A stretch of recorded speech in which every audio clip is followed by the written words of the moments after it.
Hello, in this video, I wanted to go over Project 1 details. In this project, you will demonstrate your understanding of data collection and descriptive statistics. Descriptive statistics is a crucial component of data analysis. Later, we will learn how to conduct the hypothesis testing and analyze data for significance, which is part of the inferential statistics. But for this project, I want you to put in practice skills and concepts you learned in the first 3 chapters. How to identify the population and the sample, how to collect data, how to represent data in graphs and tables, how to find summary statistics, including measures of central tendency, mean, median, mode, mid-range, measures of dispersion and variability, range, standard deviation, variance, upper and lower quartiles, and measures of relative standing, z-scores, percentiles, quartiles, and how to build box plots and modify box plots to identify the outliers.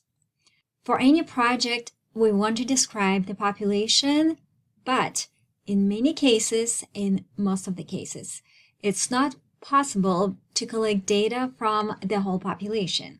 This is why we use sampling. In the first 2 chapters, you learned some ways of sampling, experiments, surveys, interviews, and the types of sampling: stratified, cluster, systematic, simple random sampling, convenience sampling, and so on.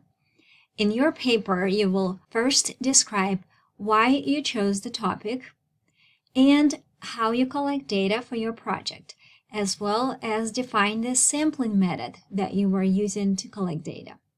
You will then list the data you collected in the table, and below the table, you will present the summary statistics for your data: mean, median, mode, mid-range, range, standard deviation, variance, and the find number summary for building a box plot. Use StatCrunch to find the summary statistics. I have a video on how to find the summary statistics on StatCrunch, and I will put the link in the description of this video as well. After you present the summary statistics for your data, represent it in the graphs. Keep in mind that if you have categorical data, you will only be able to represent it in bar graphs and pie charts. You can also represent qualitative data in pictographs, but it's not convenient.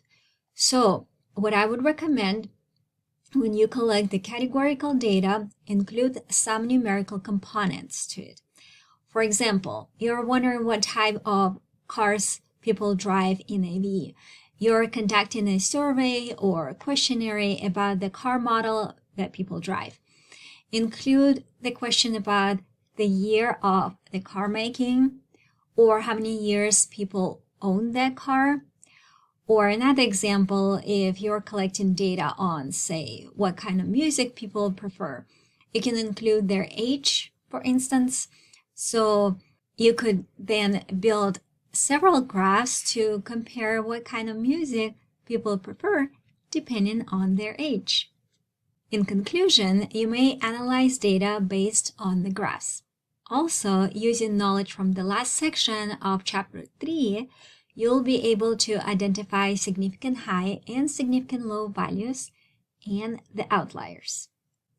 So, choose your topic that interests you and have fun with it.